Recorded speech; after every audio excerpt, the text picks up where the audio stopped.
Have you ever imagined, what if Adolf Hitler never declared war against the United States? Or have you ever wondered, what would this world be right now if COVID had never happened? So many possibilities and consequences one single act can cause. But aside from that, bonjour everyone and welcome to my presentation. My name is Jesslyn Suryajaya from SMP ANAK TERANG SALATIGA, and today I will be talking about why G20 matters in the midst of global recovery. So, what is G20? G20 is an intergovernmental organization composed of 19 countries.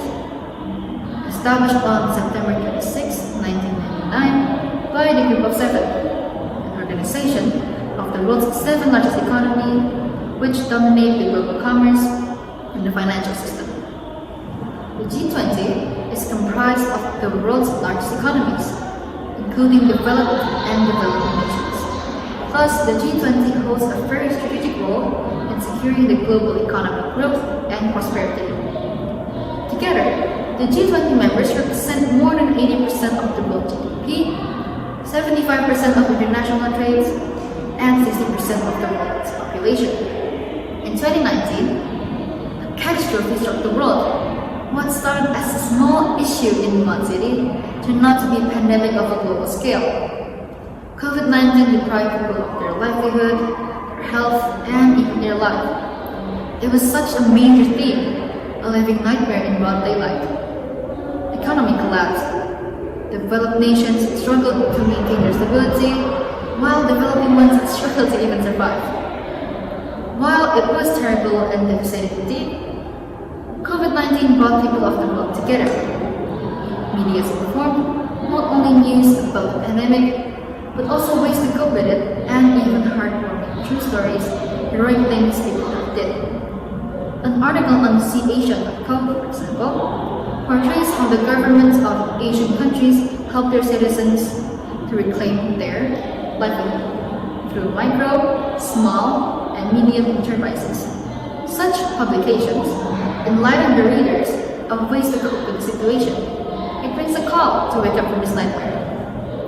Banks, as one of the leading components of the economy, certainly played a major role in this situation. They made softer terms for people with ongoing loans and to take new loans, hence providing stimulus to strengthen the markets. Bank Indonesia, as the central bank of this country, suddenly did major work in maintaining the stability of its currency, and the effort was fruitful. Up to this day, Rupiah stands as the strongest Asian currency, especially amongst the emerging markets. G20, as one of the world's economic powers, certainly did a major job. The joint work in handling the pandemic. The initiatives include the suspension of foreign debt payments for low-income countries, a fund for COVID-19 relief of more than $5 trillion in Riyadh Declaration, reduction of import duties and taxes, and many, many more. All those hard works were not in vain though. Students can now go to work, markets began to operate normally, and people even talk about going on vacations these days. We begin to see relief and smiles. The long-awaited of freedom is finally in sight. Now, after such tragedy, we don't just want to recover. We want to recover together and stronger. The G20 is matter because it is one haven where people with different perspectives can grow assorted plants of plant and together grow a garden filled with knowledge, hope, relief, and kind-heartedness. It might spring to shine the world from now and many, many years to come.